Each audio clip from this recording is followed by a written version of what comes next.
नहीं देते। ऐसे ही बुद्ध के जीवन में एक घटना आप सब लोग उसको जरूर पढ़े होंगे, जबकि बुद्ध एक आम्रपाली नाम की नगर वधू का जब वो भोजन का निमंत्रण स्वीकार कर लेते हैं तो तमाम लोग कहते हैं कि वो एक नगर वधू है, वो एक वेश्या है, आप उसके घर जाएंगे ठीक नहीं है। तो बुद्ध कहते हैं, मुस्कुराते हैं, जवाब नहीं देते हैं। सारे गांव के लोग इकट्ठा हो जाते हैं और कहते हैं कि आपको उसका निमंत्रण स्वीकार नहीं करना चाहिए, वो नगर वधू है और आप जाएंगे तो आपके ऊपर भी लांछन लग सकता है। बुद्ध बहुत मुस्कुराते हैं और जो सबसे आगे आदमी तेज तेज बोल रहा था उसका एक हाथ पकड़ लेते हैं और एक हाथ पकड़ के कहते हैं चल ताली बजा। वो कहता है तथागत हाथ छोड़ो तब तो ताली बजाए। बुद्ध ने कहा नहीं, एक हाथ से तू ताली बजा। बोले एक हाथ से कैसे ताली बजा सकते? कितना प्रैक्टिकल है बुद्ध को ये समझाने का सिद्धांत कि औरतों का सम्मान कैसे करना चाहिए। बुद्ध कहते हैं कि ये कैसे मान लो कि तेरा एक हाथ बना है, तू एक हाथ से ताली नहीं बजा सकता, तो ये कैसे मान लो कि तेरे समाज में केवल एक औरत करप्ट है, औरत करप्ट है, इसका मतलब तेरे समाज के पुरुष जरूर करप्ट होंगे, इसलिए उस औरत को करप्ट ना पड़ा। कितना बड़ा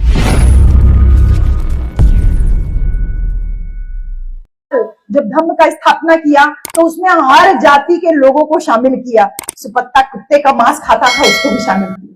उपाली नाई था, उसको भी शामिल किया। अम्रपालिका यानी आम्रपाली नाम की नगर वधू थी, उसको भी शामिल किया और तमाम जो सुजाता ग्वालिन थी उसको भी शामिल किया। यानी प्रत्येक जाति के लोगों को जब इकट्ठा किया, एक नदी जो थी, तमाम नदियों की धारा मिलकर के एक सागर में मिली, तो बुद्ध का धम्म एक विशाल सागर के रूप में स्थापित जब बुद्ध ने किया, उसमें किसी के साथ कोई भेदभाव नहीं किया। बुद्ध के जो सबसे मजबूत धम्म सेनापति थे वो सारिपुत्र और महामुगलायन। मैं आज अपनी पूरी बात बुद्धा के ऊपर कंसेंट्रेट इसलिए की हूं क्योंकि आज हमारे पास भगवान बुद्ध की हम जयंती मनाने के लिए यहाँ इकट्ठा हुए हैं, लेकिन फिर भी मैं थोड़ा सा टच आप लोगों को जरूर करूंगी इस तरफ कि जब बुद्ध सबको समाहित करते हैं तो बुद्ध कहते हैं कि औरतों का सम्मान करना भी चाहिए। जब वैशाली के बज्जी लोगों की प्रशंसा करते हैं कि वैशाली के बज्जियों को आप तब तक परास्त नहीं कर सकते जब तक आप औरतों को सम्मान नहीं देते। ऐसे ही बुद्ध के जीवन में एक घटना आप सब लोग उसको जरूर पढ़े होंगे, जबकि बुद्ध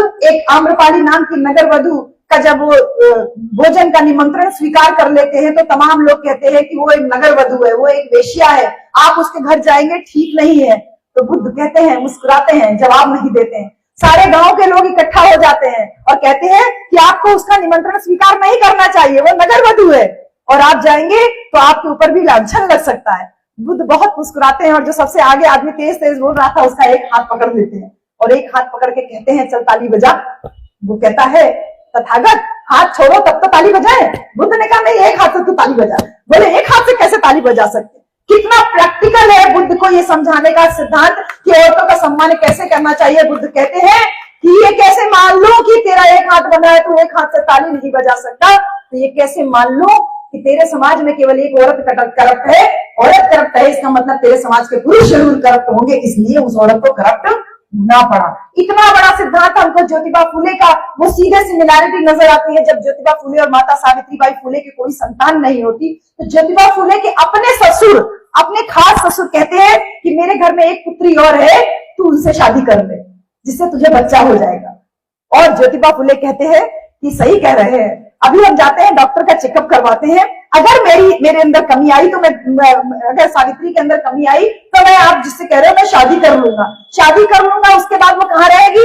बोले आपके साथ रहेगी, आपकी बीवी है। तो बोले मेरी पहली बीवी सावित्री कहाँ रहेगी? बोले वो भी आपके पास रहेगी। बोले ठीक है। बोले मैं जा रहा हूँ डॉक्टरी निरीक्षण करवाने, अपना डॉक्टर परीक्षण करवाने, और जब मैं एग्जामिनेशन करवाऊंगा और अगर मेरे अंदर कमी निकली तो मैं सावित्री का दूसरा ब्याह करा दूंगा और दूसरा शादी कराकर सावित्री का जो पति है वो भी मेरे साथ मेरे घर में रहेगा। बोले ये कैसे संभव है?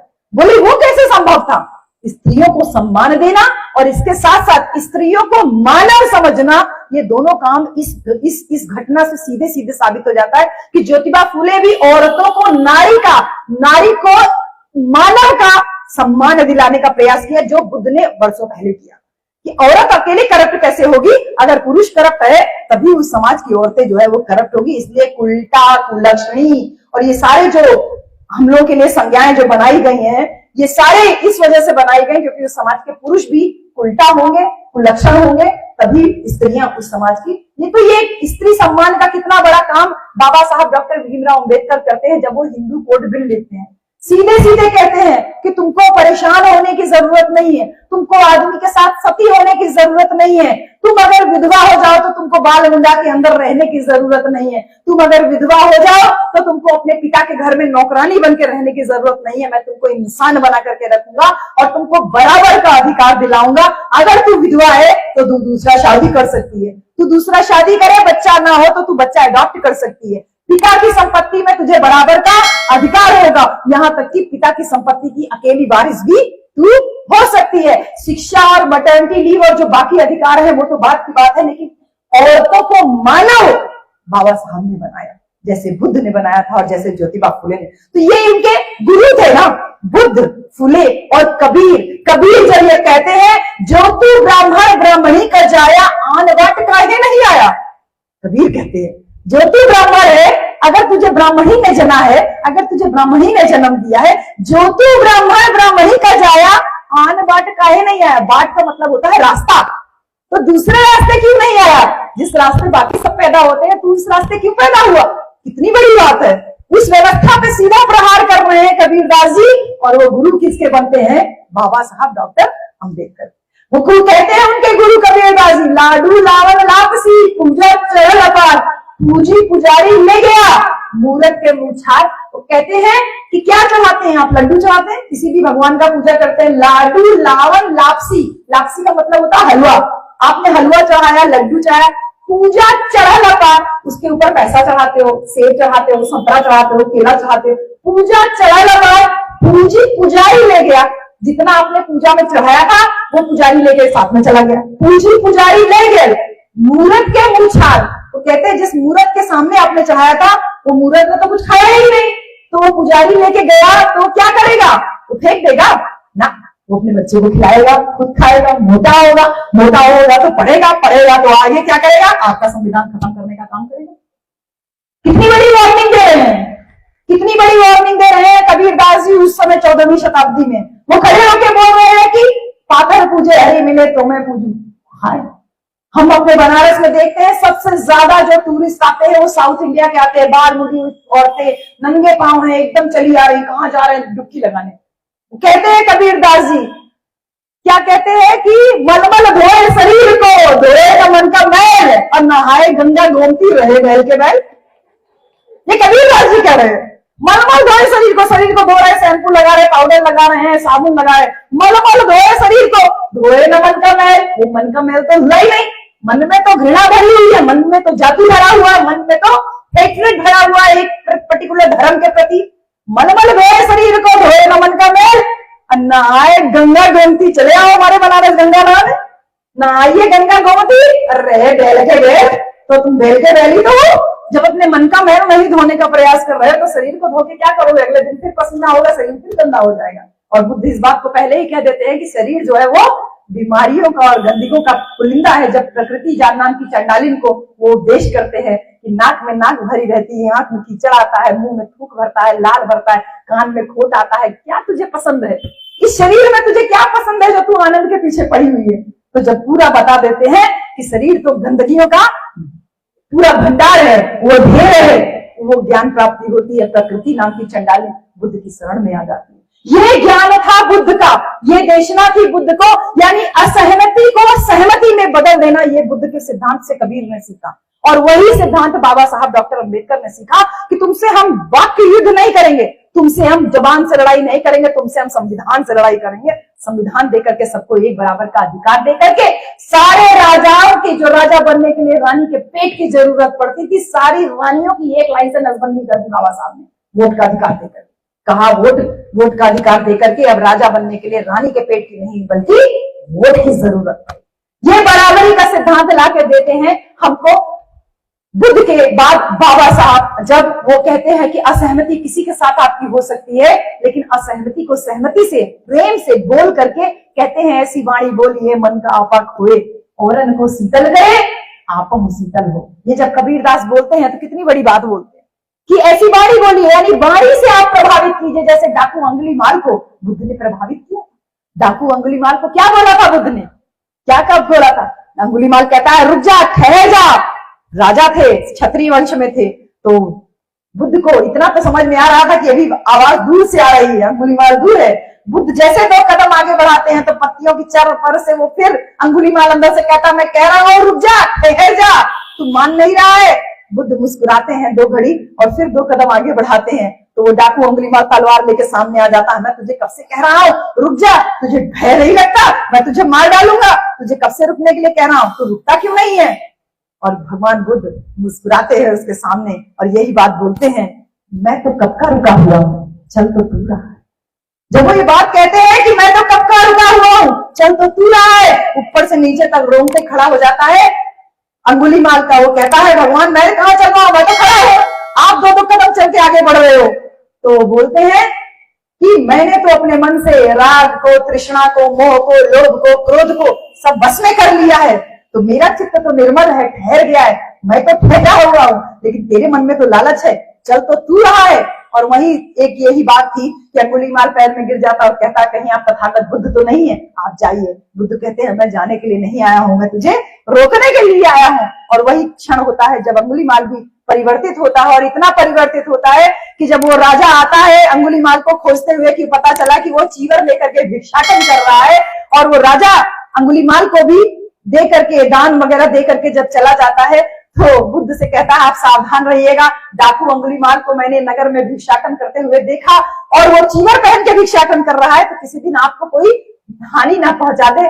तो बुद्ध हंसते हैं, मुस्कुराते हैं और राजा से कहते हैं रुकिए। अंगुलीमाल को बुलाते हैं और अंगुलीमाल को सामने कहते हैं ये देखिए ये है आपका अंगुलीमाल। राजा डर जाता है, तलवार निकाल लेता है। अंगुलीमाल कहते हैं कि ये जितना भी आपने दान किया है, ये दान किया हुआ चीज, इसकी मुझे कोई जरूरत नहीं, क्योंकि मुझे ये पता चल गया है कि मुझे शरीर ढकने के लिए सिर्फ यही एक कपड़ा जो चीवर है इसकी जरूरत है, और मेरे हाथ में जो भिक्षा पात्र है उतना ही मुझे खाना खाने के लिए इतने बड़े पात्र की जरूरत है। इसके अलावा आपने जो कुछ दिया है ये भिक्षु संघ को दान कर दीजिए, ये मैं नहीं लूंगा। और ये परिवर्तन होता है उस राजा का एक डाकू के प्रति। तो असहमति को सहमति में बदलना बुद्ध ने सिखाया, और बुद्ध से कबीर ने सीखा, और कबीर से ज्योतिबा फुले ने सीखा, और ज्योतिबा फुले से बाबा साहब डॉक्टर भीमराव अंबेडकर ने सीखा। और जब बुद्ध ये कहते हैं कि मैं तुमको बुद्ध बन के आया हूं, बुद्ध का मतलब होता है बुद्धि, बुद्धि का मतलब होता है विद्या यानी ज्ञान। मुझे ज्ञान हुआ तो मैं सिद्धार्थ से तथागत बना, मैंने तथ्य को आगत किया यानी सत्य को जान लिया, इसलिए मुझे तथागत कहा गया। तथ्य प्लस आगत तथागत, मुझे बुद्ध कहा जाने लगा। तो बुद्धम शरणम गच्छामि माने बुद्धि की शरण में जाओ, किसी बात को इसलिए मत मानो कि सदियों से चली आ रही है। इन प्रैक्टिकल चीजों को बुद्ध ने पूरे सिरे से खारिज कर दिया, नकार दिया, और कहते हैं कि मन से तुम्हारी बातें शुरू होती है और मन से तुम्हारी बातें खत्म होती है। बुद्ध का जो सबसे बड़ा वैज्ञानिक सिद्धांत है कि आप यहाँ बैठे हो, अगर पंखा नहीं चलेगा तो आपके माथे से टपटप पसीना टपकने लगेगा, और धीरे धीरे आप इतना बेचैन हो जाओगे कि पहले तो दुपट्टा हल्का ढीला करोगे, फिर आपने जो 2 शर्ट का बटन है वो आप ढीला करोगे, यानी आप बेचैन होने लगोगे कि अब आपको गर्मी लगेगी। यानी गर्मी लगी तो आपने सोचा कि खुली हवा में जाया जाए, यानी हवा लिया जाए। कार्य कारण का सिद्धांत बुद्ध कहते हैं कि कोई भी घटना आपके जीवन में हो रही है, इसके पीछे कोई ना कोई कारण जरूर हो। एक बड़े वैज्ञानिक के रूप में स्वयं को बुद्ध स्थापित करते हैं, जिसको पठित समुत्पाद हम बोलते हैं, जिसको कार्य कारण सरल भाषा में बोलते हैं। तो बुद्ध जब एक बड़े दार्शनिक के रूप में ये सारी बातें हमको समझाते हैं, और फिर जब बाबा साहब डॉक्टर भीमराव अंबेडकर भारत का संविधान लिखते हैं, उसके बाद जब 14 अक्टूबर 1956 को बुद्ध की शरण में आते हैं, तो उसके पहले बाबा साहब क्या हमको समझाते हैं? कहते हैं धर्म मनुष्य के लिए है, मनुष्य धर्म के लिए नहीं। जब वो ये बात कहते हैं तो बुद्ध का वही तार्किक था, यानी धर्म मनुष्य के लिए है, मनुष्य धर्म के लिए नहीं। आज धर्म के नाम पे जितनी भी मारकाट मची हुई है, हिंदू मुसलमान के नाम पे जितना मारकाट मचा हुआ है, जैसे अंगुलीमाल का हृदय परिवर्तन किया बुद्ध ने, असहमति को सहमति में बदला, लेकिन नाथूराम गोडसे ने गांधी को क्यों मारा? क्योंकि नाथूराम गोडसे को यह लगा कि गांधी राष्ट्रभक्त नहीं है, इसीलिए। दूसरी नाथूराम गोडसे को एक गलतफहमी हुई होगी कि मैं गांधी से ज्यादा राष्ट्रभक्त हूं।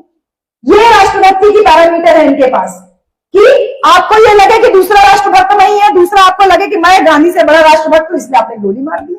अरे आपको सहमति असहमति हो सकती है, आपको बात करना चाहिए, लेकिन आप सीधे गोली मार दो।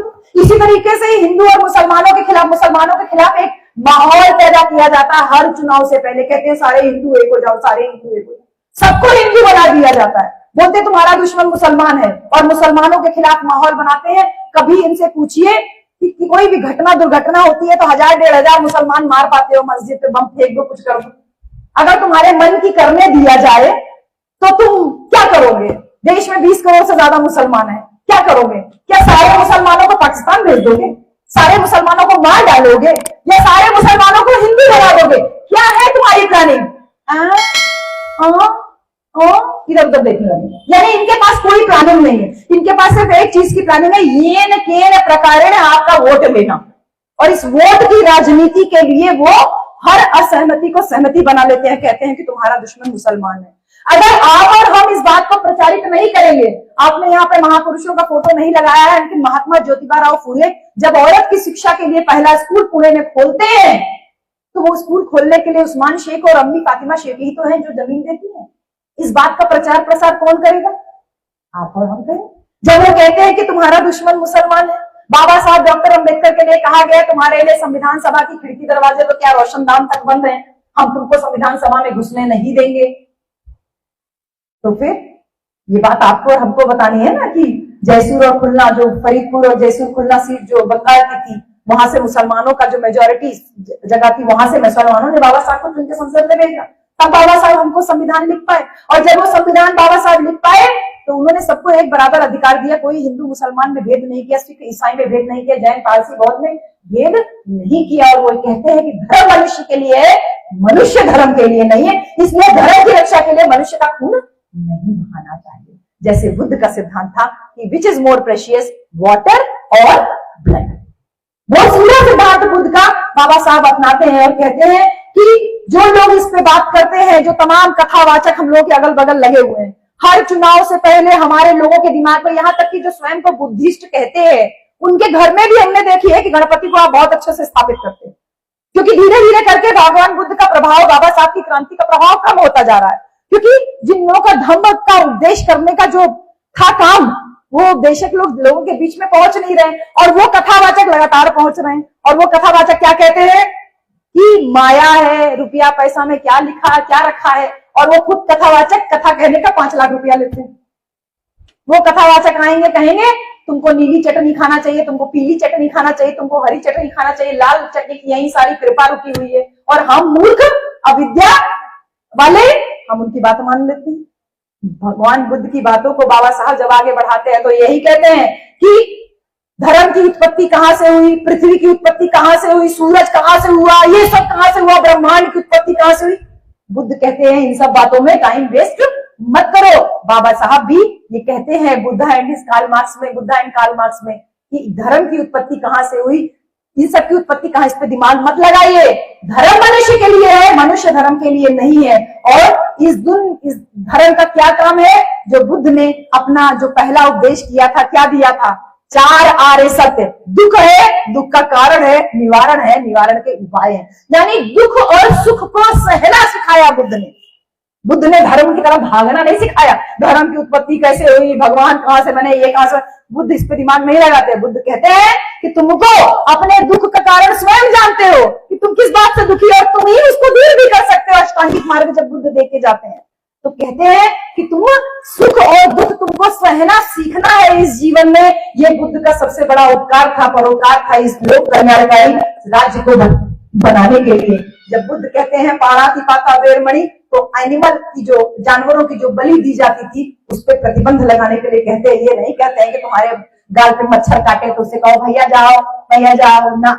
तुरंत कोई आपको काटे यानी आपको कोई छेड़े तो तुरंत उसका इलाज थप्पड़ ही होना चाहिए। और इस बात को भी सिद्ध करते हैं बाबा साहब डॉक्टर अंबेडकर कहते हैं, जब बुद्ध कहते हैं बुद्धम शरणं गच्छामि, धम्मं शरणं गच्छामि, संघं शरणं गच्छामि, इस बात को बाबा साहब भी कहते हैं शिक्षित हो, संघर्ष करो, संगठित हो। और जब साहब कांशीराम आते हैं तो वो क्या कहते हैं?